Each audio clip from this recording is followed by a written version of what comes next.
Hi, everybody. Wasn't that fantastic? Another round of applause. Please welcome back filmmaker Michelle Stevenson.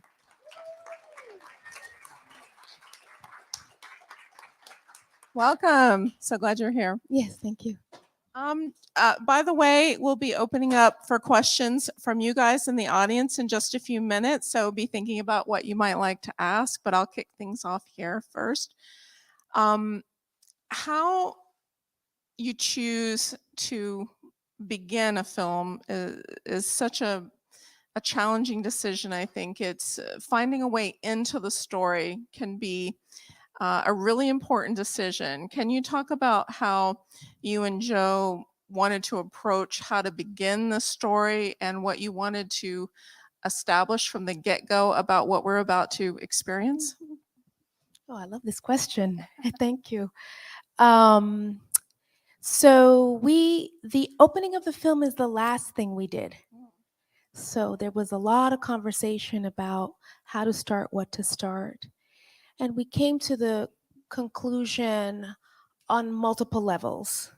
One was because we were experimenting with the form, we needed to make sure that we established the world for ourselves and for the viewers to understand that you're entering this new space, both sort of sonorically, visually, and in a time collapsed way. So we wanted to create that world. So we established our visual language right at the beginning.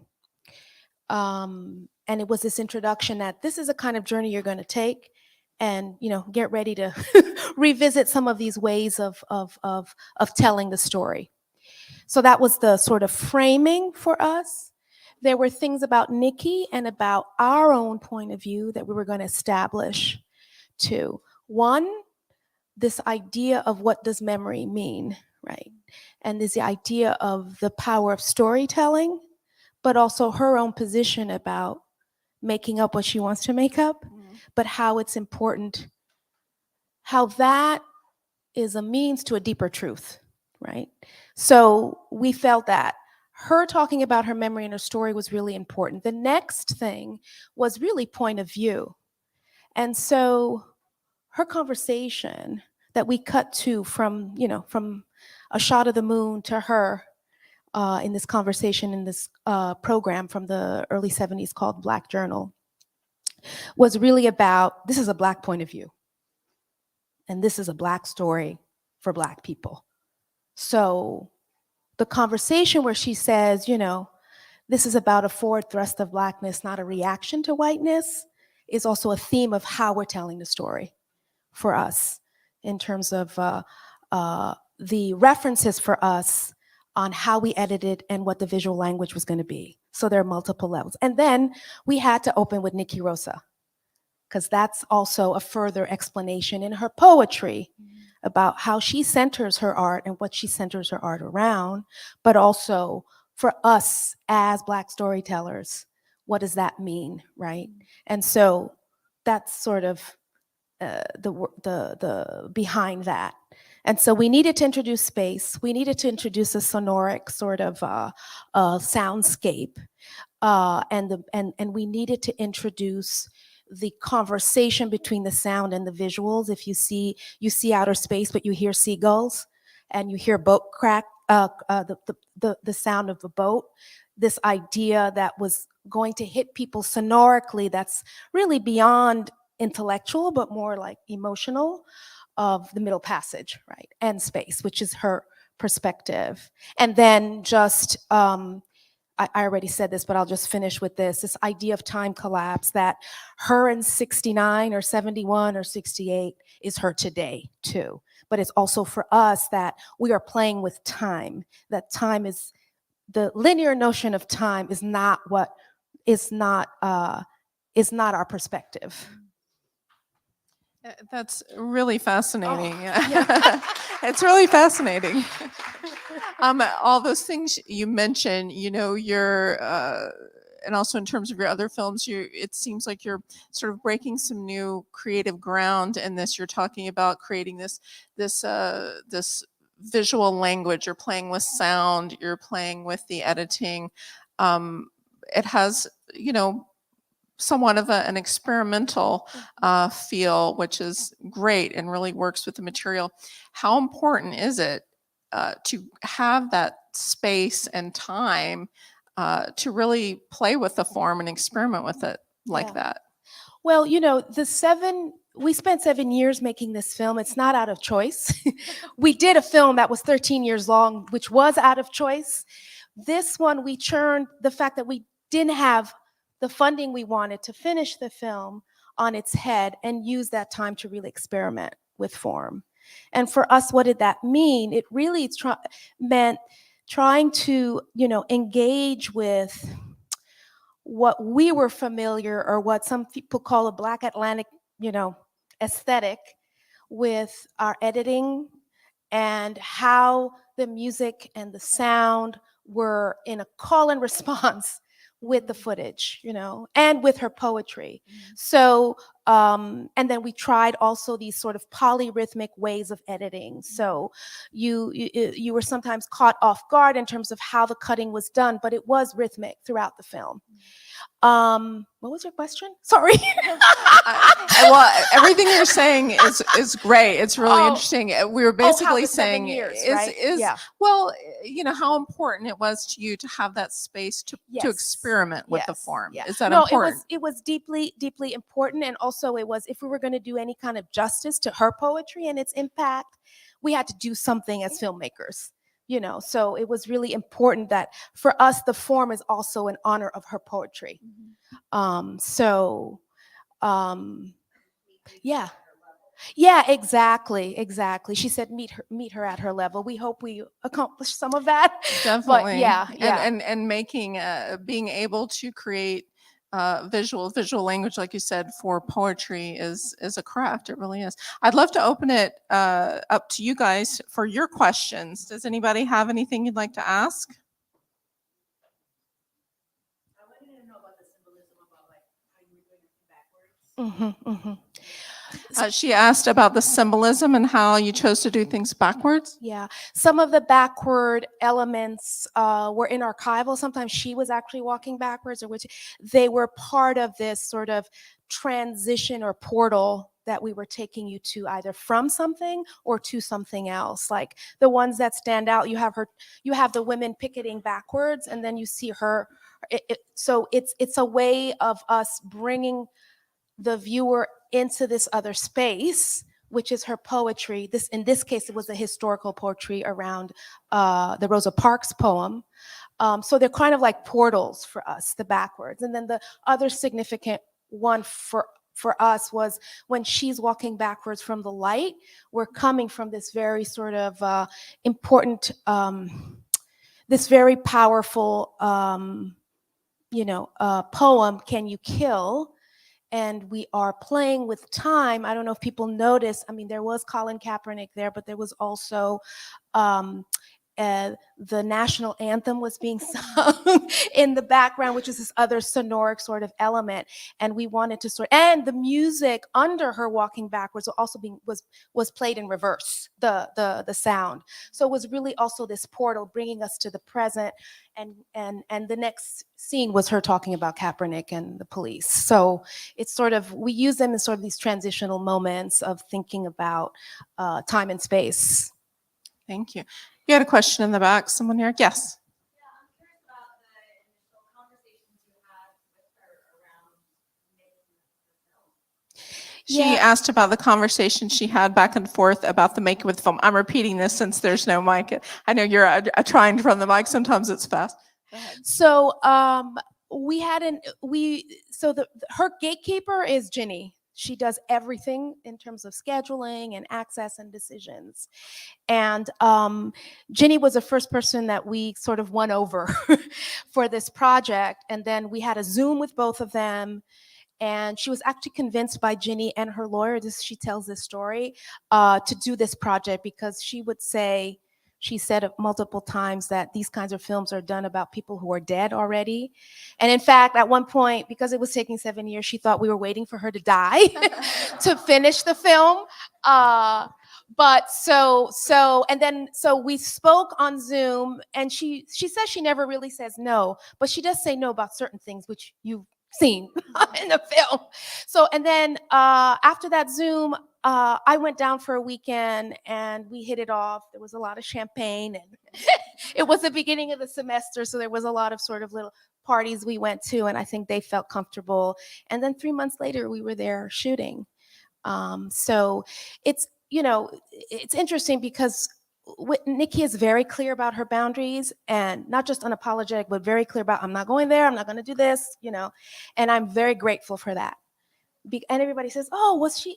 No, I like clarity, because every project, every documentary project is its own ecosystem, and whatever relationship you are with certain participants, some will be passive aggressive with you, and you don't even understand why they're not returning the phone call. So I really prefer the no, so I know. And then creatively, the earlier you tell me that, the better it is for me then to think, okay, I really want that. How am I going to be able to achieve that? And so there are a couple of boundaries she had. There's certain places she refused to go, but the poetry said it all. So we relied on the poetry. I mean, it's better for her to say, I'm not going to talk about that, and then you hear the poem, than her, talking about it. It's much more powerful. Yes. There were certain poems that she refused to read, which is why we brought in Taraji P. Henson. There's certain, Okay, can you talk about getting connected with Taraji to do this? Yeah. So our producer Tommy Oliver, who's with Confluential Films, he's a Black filmmaker, also a documentary and narrative director, but he has a fund out in LA, and we met, and he's based in LA, so he's got connections to stars. And so that was part of his, he really loved the film, what he saw, came in, gave us some money to finish the film, which is how we ended up being able to go to Sundance, and we won the grand jury prize at Sundance. And we were also shortlisted for the Oscars, for those who may not be aware. And so he, she was top on our list, and she was, beautiful to work with.